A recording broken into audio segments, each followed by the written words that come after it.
What's up guys, SuperSaf here, and today... Hey guys, I'm Tom the Tech Chap. He's straight away. Don't worry right about this guy. He's taking over.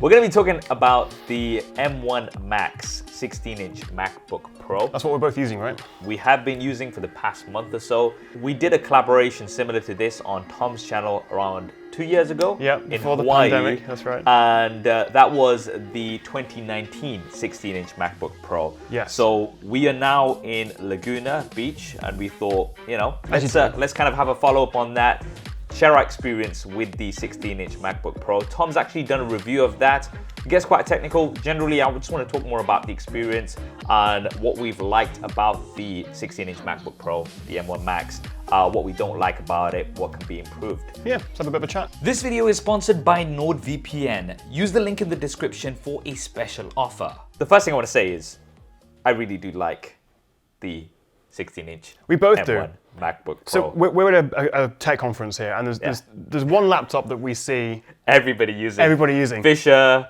Kogan. Yeah, literally everyone. They have Literally a 14 or a 16 new MacBook Pro. Yeah, and there's good reasons for that as well. Absolutely. And the way I kind of see it is pretty much everything that I wanted improved on my 16-inch 2019 MacBook Pro has been improved here. Apple, listen to us. It never happens. When does that happen? Now, one of the things that with the 2019 MacBook Pro was Apple's listening, and they started to listen. So they went back on the butterfly keyboard, for example, right. and they went to the scissor switches, which was great. We all wanted that. But it wasn't quite there. Yes, it was slightly thicker, it was slightly larger, something Apple doesn't normally do. But this time it's like they've completely flipped the coin, and they've just gone with almost everything that people were asking for, which was great. First thing I want to talk about is the display. Yeah. So should we do like a reveal? I mean, this has been out for what, a few weeks now, so you might already have one. You might be watching this on it. You might be, yeah. But we've been really using and abusing these over the last few weeks. They've been in our backpacks, traveling around the world, and obviously the one thing you do at Laguna Beach in California is sit in a hotel room and talk about laptops. Yep. That screen is beautiful. It is such a nice screen with the mini LED and just the contrast ratio and colors, brightness as well. I'm obviously somebody who was always wearing sunglasses, so being outside here in Laguna Beach with your laptop, it's been really good. I really like it. I like the fact that the bezels have also gone smaller, and we have ProMotion technology, 120 hertz. ProMotion always throws me off because if anybody writes it down, it's promotion, because unless you put the capital M, it's like two separate words. So it's like, what display promotion are you talking about? Oh, ProMotion. So you can have a MacBook Pro with the M1 Pro, which has ProMotion screen. Yeah, so it's the Triple Pro. Triple Pro. Triple Pro. So, okay, so for me, for what I do, it's been absolutely great. Yep. I'm interested to hear your take, because you've obviously tested lots of gaming laptops as well with high refresh rate screens and things like that. Yes. What are your thoughts? Well, it's interesting because you do notice that ProMotion, the smoothness, instantly. Even just going around the home screen, browsing through websites, everything just feels a little swipe slicker. gestures, you can't see it. Yeah, it feels just smoother. Yeah. And actually, because obviously we've got the new M1 Pro and M1 Max chips, not that performance really makes a difference on the home screen and basic stuff, but it just feels faster, which is what you want. Yeah. And also, particularly with the Max, if you are going to be if you're going to be playing some games, which obviously these aren't gaming laptops, I tested Shadow of the Tomb Raider on this with the Max, and I was getting about 90 FPS. So it's not something you really think about in terms of Max, but you actually are getting use out of that higher, up to 120 hertz in games, which is not something you see very often.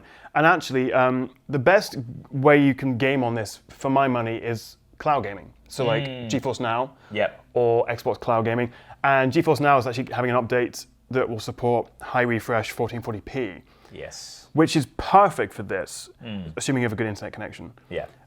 So in terms of gaming, that ProMotion does actually make a difference. But in terms of everyday, yes, it's a bit quicker, but I don't think that's why people want to buy this. Yeah. It's for the performance. It's for the software. I totally agree, and I think they've totally nailed it on the display. A few people were kind of talking about blooming issues and things like that because it's mini LED compared to OLED, and for me, it's not something that I've noticed too much. It's not, and I looked at this with the iPad Pro 12.9, which obviously is the only one with the mini LED. That does appear to have more blooming and light bleed than this. This is a very good mini LED, but it's not OLED. As you say. So you're going to get a little bit of light bleed. But I had my 2019 Intel one next to it when I was doing my review. the difference when you're watching a movie. Yeah. Like you got one is like dark grey blacks, the other is black. Just full, yeah. What a difference, really. So if you were using this to watch movies, and I was watching some stuff on the plane over here with this, it's so much better. It's so good. It's so good.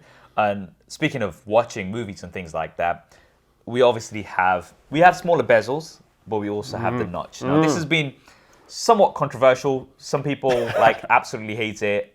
There's nothing else to hate about this, really. It's There's like if you want one critic, nitpicking. you know, if you want one point to criticize, the notch, right? Yes. Now, honestly speaking, in my experience, the top status bar, menu bar, is really where it is, right? Yep. Yes, the menu bar goes slightly over it, but generally speaking, that's kind of the area that will be taken up. Now, we've seen some videos of people kind of extending that, and you know, these sort of tweaks we were expecting they were going to be improved and fixed with software updates. There's even hide the notch apps in the Mac App Store now, Yeah, which just blacks out the whole top bar, which is kind of dumb. Yeah, I mean, like I don't really see the point of doing that. But if you're watching a video, if you're editing, which we mostly use this for, you just kind of forget about it. So I don't really mind that from the notch point of view. It's like it's not a big deal. And actually, when you are watching videos, because this is a 16:10 aspect, Yes.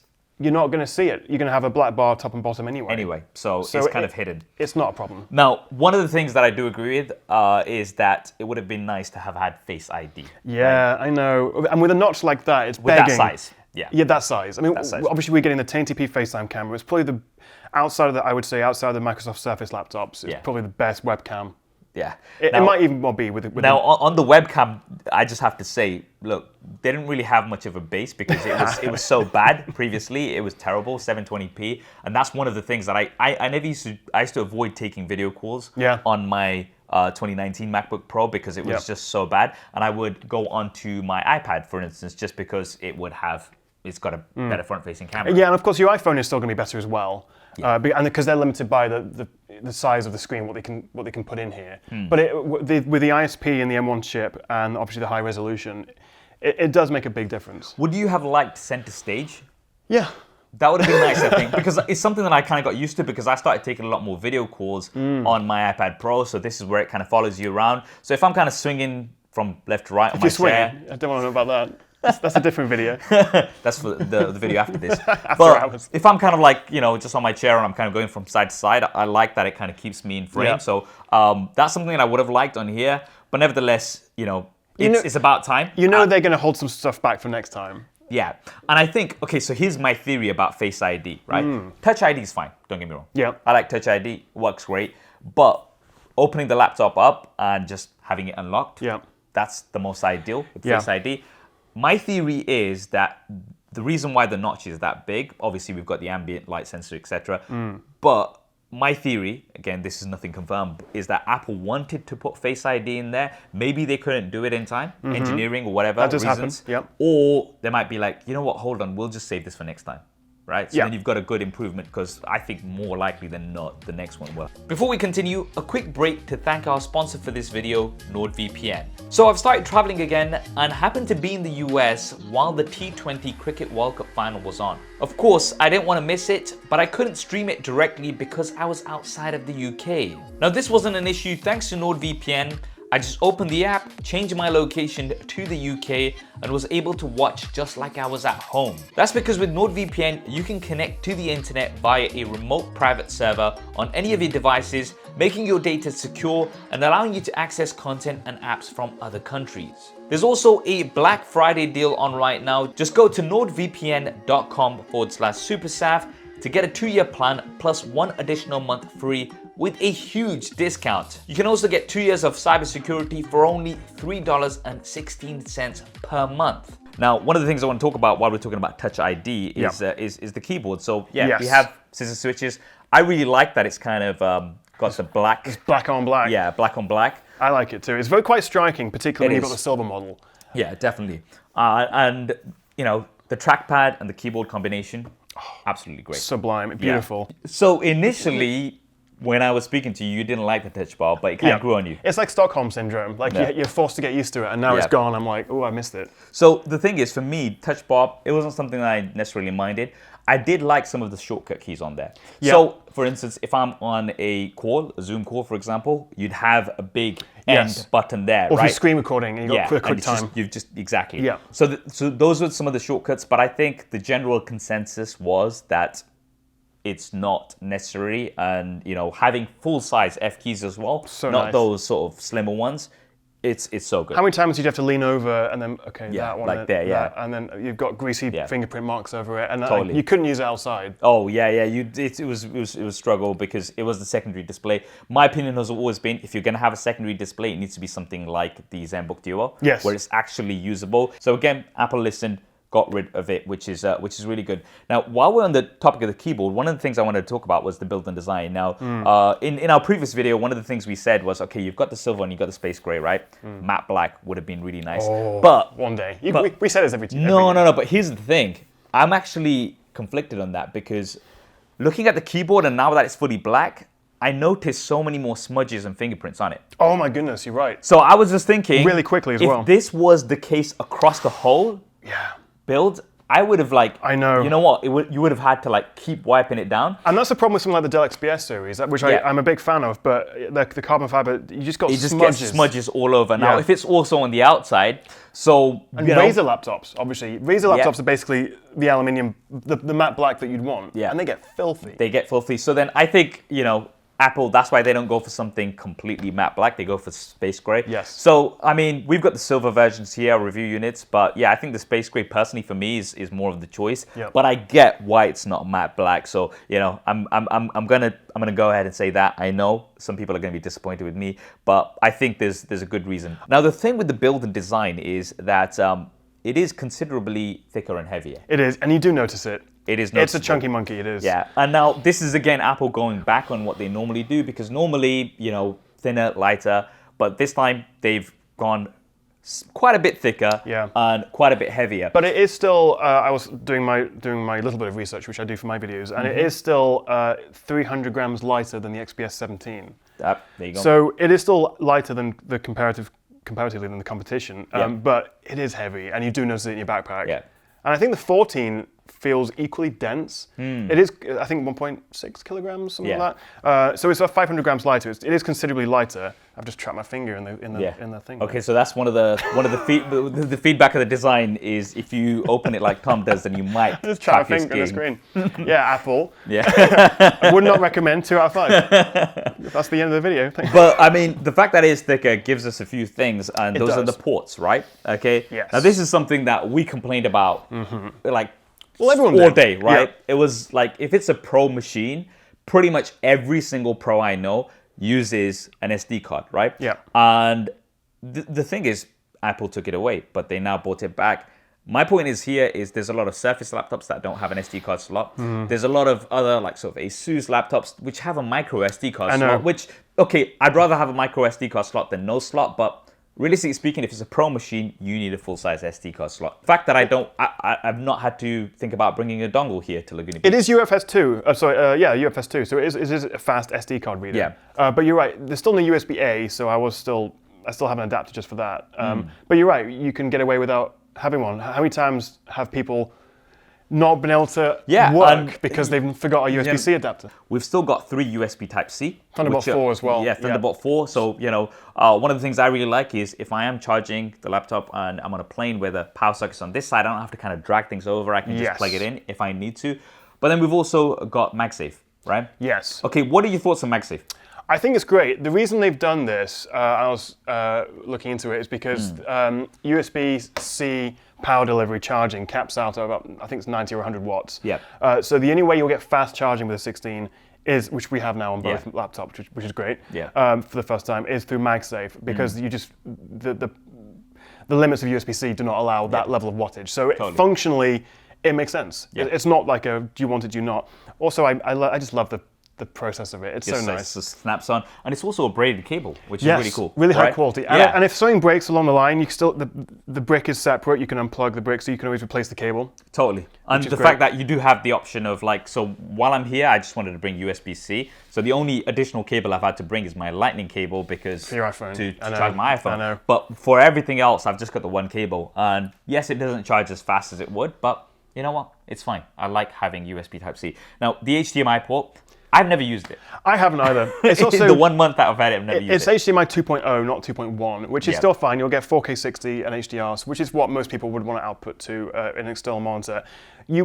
Ideally, if you're going to buy a Pro laptop like this, you're going to have a Pro display.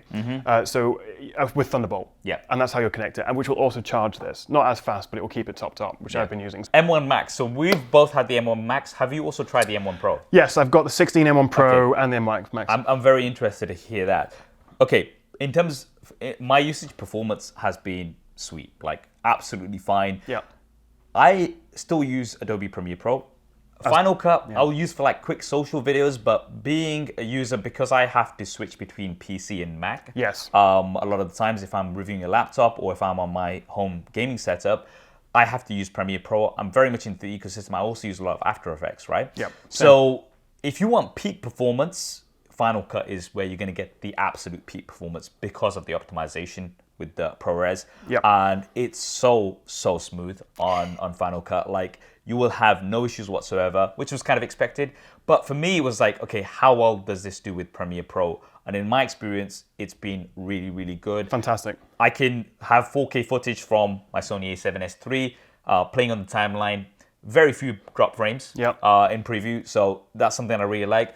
People keep talking about export times. I'm like, you know what? If it's going to take me 2 more minutes to export than my gaming PC at home, I really don't care. Exact same experience. It is so good. And actually, the M1 Max does make a difference, obviously, for GPU. Yeah. That's the whole thing. The Max is all about, if you have graphically demanding tasks, that's where it's going to make a difference. And you can see a difference. And actually, Final Cut, DaVinci Resolve, Premiere Pro, all are significantly faster in exports with the Max. But I don't think it's worth paying the extra. I think I'm sure we're on the same page with this. Really, the base M1 Pro 16 gig of RAM is all you need, more than you need. For like 90% of, well, more than that. More. Yeah. And actually, as someone who, we both shoot high quality 4K 10-bit 422 footage, on my gaming PC, 3090, Ryzen 9 5950X, I still have to use proxies. I have to spend half an hour proxying all my content to make it play back smoothly. Yeah. I don't with this. That's just a statement in itself. They have really nailed the performance, and on battery as well. You don't have to plug it in. You get 100% performance. This is something that's super interesting, because most of the laptops, if you don't have them plugged in, you're just not going to get that peak performance. They throttle it because you can't get the GPU performance. So an equivalent gaming laptop or something like a 3070-80, it's either going to boil and shut down after half an hour. But to have this performance on battery, and still get probably 4 or 5 hours of life. Yeah, I mean, if I'm on a heavy Premiere Pro edit, maybe I've got some After Effects coming in, I'd say around 4 hours is what you get, which is still really good at, with that performance that you're getting on there, right? Yeah. But if you're using it on a day-to-day sort of general basis, you can easily get, like, I've only charged this twice, I think, since coming here, and I've been here almost a week. I'm getting like 11 hours on the Pro does last a bit longer, and it does depend on your use case. So in terms of battery, fantastic. And actually a really interesting thing with the battery life is that while the Max does drain the battery significantly faster, because you can complete tasks quicker, it's not... It's not. That's an interesting way to look at under load for as long. And so actually, if you're going to run the same 1 hour Blender test, then yes, it's significantly worse. But if it's a job to complete an edit, it'll be done in half the time, and then obviously not be using the battery as much. So it's kind of interesting how you use it. But the Max does obviously cost a lot more, impacts your battery life. Most people aren't going to need it though. This has been so silent as well. Oh yeah. I don't really hear the fans kicking in. That's right. Unless I'm, like when I'm actually exporting something or whatever, right? Yeah. That's another thing as well that I really appreciate. Yes, and that's a part of the reason why it's a little bit thicker. We've got these thicker feet, is you have better cooling. And there's more thermal room. Something exclusive to the Max on the 16 is this high power energy mode, which you don't have on anything else. You will hear the fans more with that. Yeah. But I've just made it so that when it's plugged in, it'll auto to high power. When it's on battery, it'll stick to auto. So that's quite nice. Yeah, and like with performance, one of the things I'm interested in hearing is, who do you think the M1 Max is for then? People who want to show off. Who want to just like kind of. If you're editing the next Star Wars movie or something, sure. And if you're buying on a company and you want to invest in it, and if you're doing 3D rendering, modeling, gaming, but nah, So basically, I think a lot of people watching will kind of be in a similar boat to us, where they are maybe graphic designers, they're video editors. You know, maybe you're going to be doing some After Effects here and there, some motion graphics, nothing too intense. I guess if you're going to be doing a lot of 3D work, you know, maybe using Blender and things like that, then the M1 Max is going to be something that's going to be. But the Pro is still so good. It's so good. And actually, I think the big question a lot of people had is how much RAM should they go for? What do you think between like 16, 32, and 64? I think sort of mid-ground for me, 32 does a job for me personally. Yeah, I don't think anyone needs 64. I think 16 is fine. And the problem is, Apple know exactly what they're doing. But the £400 increase to go to 32 gigs of RAM is painful. Yeah, but yeah, I think the M1 Pro 16 gig, the base model, is absolutely fine. Put some money into storage, because for $200, £200, you could double it to a terabyte, which is 100% what I would do. But the Max is there. We have the option. And it's nice to have the option. Nice to have the option. On the Mac Pro, you've got like the Afterburner cards. You can go crazy with it, and it's fun it's great that we have that option to go crazy with this. Yeah. But most people don't need to. And like, I mean, that also brings me on to the price. Obviously, these are not cheap machines, right? Yeah. Okay. And if you do want something with a decent amount of storage, you're going to be paying roughly almost like the high twos, 3,000. So if you are, I mean, like for me personally, and I'm sure it's similar for you, I like to use both Windows and Mac. Yep. So I kind of have Windows on desktop, and I need to have Mac on my laptop. So then that way, you know, when I'm using my iPhone, AirDrop, all of this ecosystem. So for that reason, like I have to go with the Mac, but you will get cheaper options. On the Windows side. Yes, you will. And also, for most people, the MacBook Air is absolutely the one to get. Yeah, MacBook Air is, I mean, again, it depends on what you're doing. For most people, that will be absolutely fine. But if you do want great performance and something that I think really ticks off all the boxes, we've not really talked about the speakers and the mics, which are also phenomenal. Yeah. And some of the best that I've ever tested. We could talk for hours about how good this is, and then people will say that we're paid by Apple. And Hashtag sponsor. Hashtag sponsor. No, I mean, this is our honest opinions. Yeah. We had a lot more criticisms on the 2019 MacBook Pro, which we talked about. I'll definitely link that video in the cards and down in the description.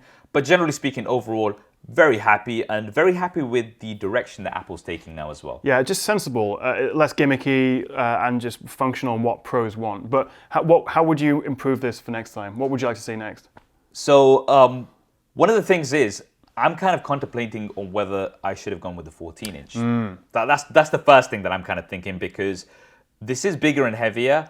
I do like the extra screen real estate. I do. But I think most people will probably opt for the 14 because it's larger than the 13, right? Because of the smaller bezels and everything. And you're not really compromising on performance. No, you're not. And it's £500 cheaper, and you can just output to a monitor. If you want the screen. When you are at your home station, you can always output to a monitor. And so as a portable laptop, and it's the performance is neck and neck, really. Yeah, pretty much. So I guess this is better with the because it's larger. It's got the larger area thermals. Yes, exactly, and the high power mode on the Max. But I think you're right. I think the 14-inch M1 Pro would be our general recommendation for most people. 100%. I would like Face ID, as we were talking about earlier on, but other than that, like I'm pretty pleased. Everything has been ticked. What about yourself? Yeah, I think if it was a little bit lighter, if there's any way they could do that with materials, that would be nice. But you're right, it's almost flawless. Which obviously for the price, you hope it's going to be pretty good. Yeah. But no, hats off to Apple. They've listened. They've made some fantastic improvements. And as going back to the start, the fact that every tech journalist is using it speaks volumes for. That's a huge statement. Let us know what you think of the new MacBook Pro, M1 Pro or M1 Max. Drop that down in the comments below.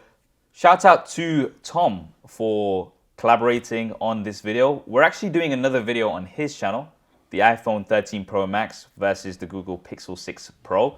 We'll also link that down below so you can go ahead and check that out. Hope you enjoyed this video and found it useful. If you did, don't forget to smash that like button. Thanks for watching. This is Saf with David Kogan, the Unlocker. I'm actually Tim Schofield. Tim Schofield. Thanks for having me. Tom, the Tech Chap. And we'll see you next time. Yeah. Well, I won't. It's not my channel, but you'll see him next time. You might see him if you decide to subscribe. I mean, it's okay. His channel's all right. Yeah. I mean, I'll be on it. That one video you can watch. Just unsubscribe.